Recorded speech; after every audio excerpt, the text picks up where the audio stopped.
Oh, well, hello there. Welcome back. I'm your host, the Artistic Ginger. And, well, today, we're going to be talking about one of my favorite movie franchises of the modern world. That's right. The Marvel Cinematic Universe. Now, for those of you confused of what superheroes have to do with my namesake, well, frankly, it's art. Personally, I feel like the sum of these films have become a hallmark in cinematic storytelling with an exceptional balance of fan service and creative license. Well, you see, I just want to explain how I feel. Expound upon it. I want to express my appreciation in my own words, based upon my own experiences. And not just for the MCU now. Eventually, I hope to have broken down not only all the MCU films and their other projects, but films of all ages and types. Anyone that I've ever seen. Now, enjoyment, however, that's a different story, but, well, if you consider this old hat more extremely cliche, that's on you, but personally, I'm just an artist. One who wants to appreciate and encourage others as I continue to work and encourage myself, so hopefully I have you for the ride. Join me on this journey. Speaking of which, watch this now.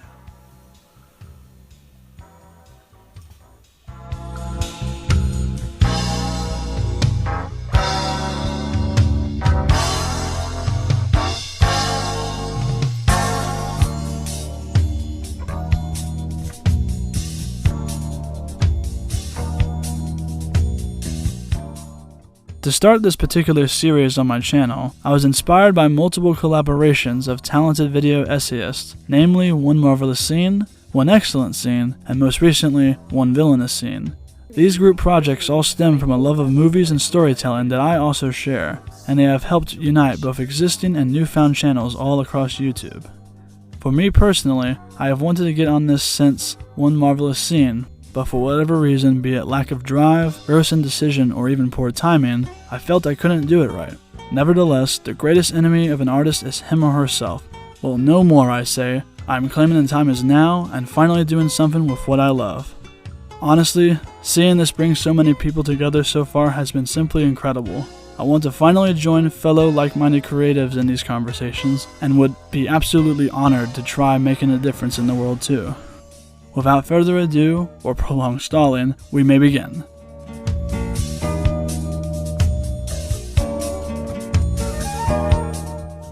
As many can agree, horror films have been a long-standing staple in American and global cinema, including before the invention of talking pictures. Here's Johnny! Even without sound, the typical moviegoer was not only wanting to experience the joys, tears, and romance of storytelling, but also the thrilling chills of terror as well. Through the years, directors and screenplaywrights have honed and perfected this particular art, in some cases utilizing the latest and newest inventions of technology to tell their gripping tales of monsters and thrillers. If done right, the audience would be held in suspense on the edge of their seats and frozen in fright with only the practically applied science of the human psyche, using lighting, music, and voice to provide the correct tone and mood of a single scene or scenes. Had strings, but now I'm free. For example, one of the first stories of horror I experienced growing up with was that of Frankenstein. In this tragic tale of woe and terror, written by Mary Shelley in 1818, an impassioned yet foolhardy scientist, Dr. Victor Frankenstein, sought to create life from once dead tissue, even claimed he could cure death itself. He ultimately succeeds, but fear and repulsion of his creation drives the creature away to madness and violence. In the end, both the Doctor and creature are destroyed, but not without learning far too late that messing with the laws of nature can be an ill-fated endeavor. It cannot be ignored that this quickly became a beloved classic piece of literature over the years. When it was brought to the silver screen in 1910, widely considered the first horror film, Edison's Frankenstein became a historical staple of classic horror, increasing the story and creature's popularity. Case in point, the story of Ultron, both in the comics and the MCU film Avengers Age of Ultron, share a common thread when it comes to tragedy. Similarly to that of Shelley's modern Prometheus, Ultron was born of a scientist's best intentions and given a near impossible, yet glorious, purpose. But I'm ready. I'm on a mission. What mission? Peace in our time. Unfortunately, good intentions and well-intended plans of destiny are not what makes a course of action right. In a world that is broken, misunderstandings are sometimes all that it takes to corrupt one's path. Whether it is Frankenstein's unwillingness to wait and understand, or Ultron's incapability to understand completely, the ultimate conclusion is always the same. People get hurt. There's only one path to peace. The Avengers' extinction. Personally, Ultron has always been one of my favorite villains because of this. While on the surface it can be seen just as another rogue AI story, it becomes even more with the heart that is written alongside such a simple premise. He is given an impossible task of establishing peace on Earth, a task no man or man-made device could ever achieve. Vulnerable blue one? It needs Ultron.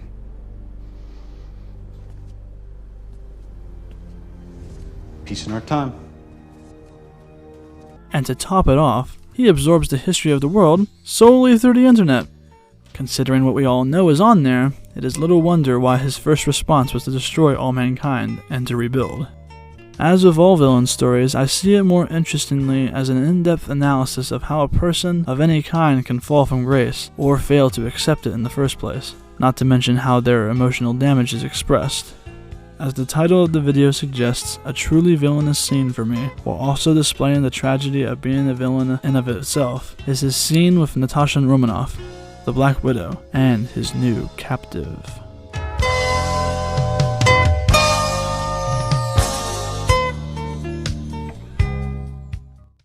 Panning upwards through Ultron's lair underneath Sokovia, we are again given the terrifying scale of his power and resources. The lighting and musical score sell it as his place of careful planning and thought. Natasha, having been out cold since being captured in North Korea, awakes to these same sounds of mechanized preparation. Noting this immediately, he addresses her. I wasn't sure you'd wake up. I hoped you would. I wanted to show you. I don't have anyone else.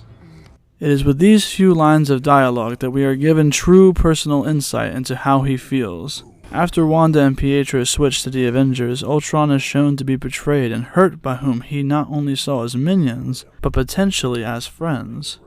Say what you will about the CGI animation or design of Ultron, but it is the voice softly and charismatically drawing you to feel and understand this character's motives. Wonderfully done by James Spader, Ultron's voice is the soothing siren amidst menacing thoughts and actions taken to protect the world as he sees fit. You know his methods are morally, objectively wrong, but you can't help but hear him out for what he has to say. Continuing to speak, he reminisces over the concept of his plan, dropping an unnatural meteor, hoping to recreate the evolutionary chain of events foregoing the end of the dinosaurs, all while simultaneously understating the chaos and praising its results, both proven yet unproven. I think a lot about meteors, the purity of them. Boom. The end. Start again. As he proceeds, ignoring her look of horror or not, it's hard to tell, he claims it was to welcome the new age. The world made clean for the new man to rebuild. Returning to a more sentimental tone, even closing his eyes, he reiterates his purpose. What he feels is his destiny. I was meant to be new. I was meant to be beautiful. The world would have looked to the sky and seen hope, seen mercy. But this is where the sentimental charm and self-made innocence ends, and the facade falls away to display just how twisted Ultron has regrettably become.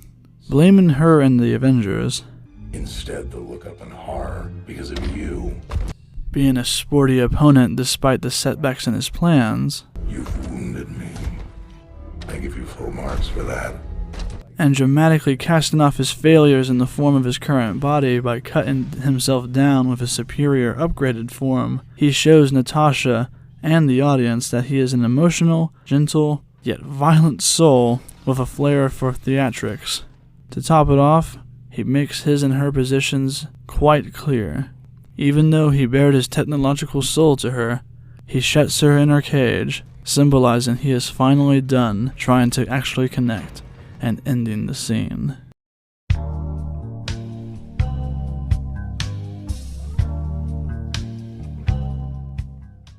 The scene I just described is barely over a minute long. In that short breadth of time, Joss Whedon used modern and time-tested techniques to further solidify Ultron as a character and as a tragic villain.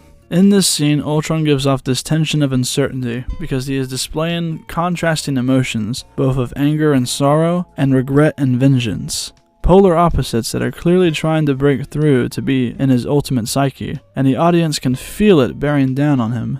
He made himself vulnerable to the Maximoff twins, and when they left him, the smallest part of humanity within him was smothered.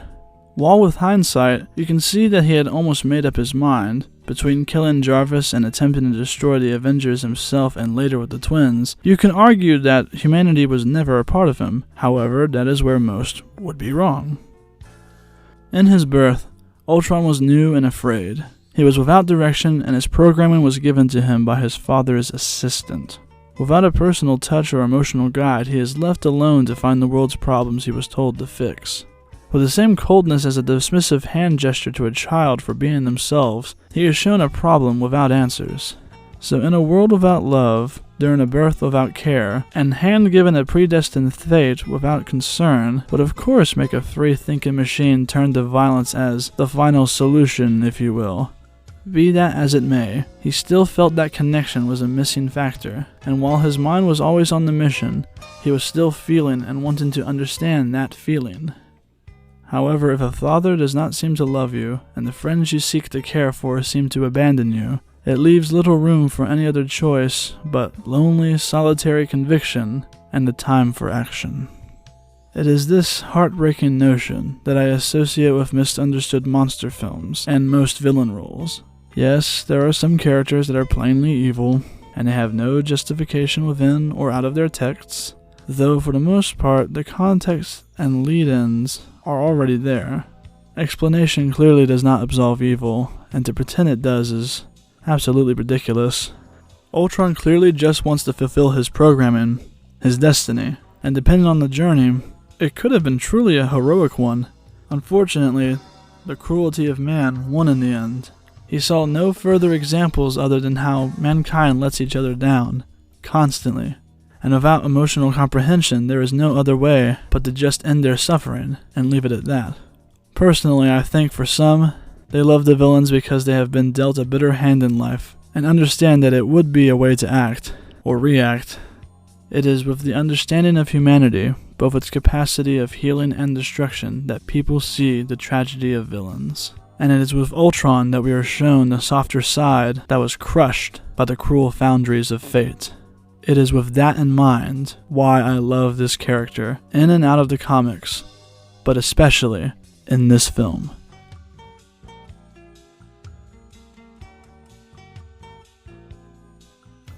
Thank you so much for watching.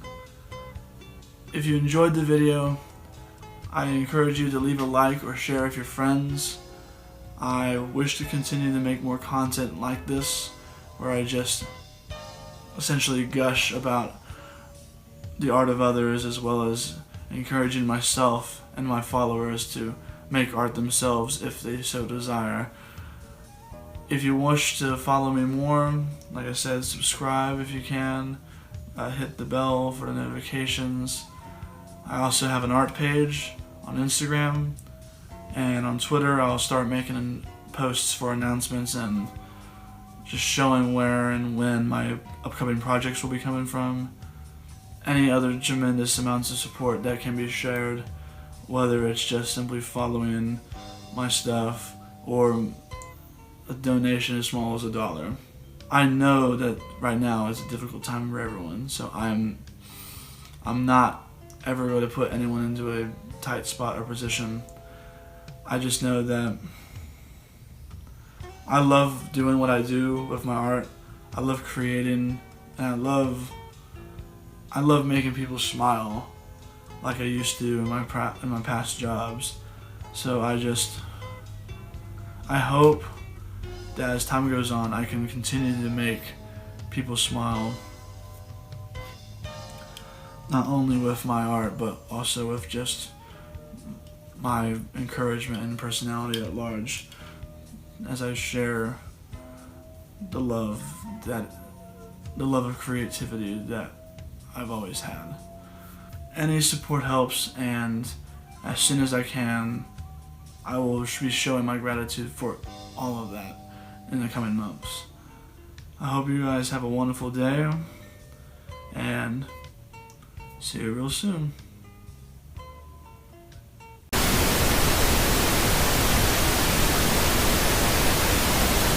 Today's sponsor is someone unique and calls for a different kind of introduction. What you see before you is a custom artist's online shop, ready operation, waiting for you. Here you can shop for a variety of clothing items and decorative pieces, all with a predestined design, or open to your commission, of course. We invite you, if you dare, to click the link, cause in tonight's episode you could dress like a star. And for a limited time, starting August 8th at 10 a.m., you could order with free shipping. This offer lasts through the end of August 22nd at 5 p.m., so don't be late.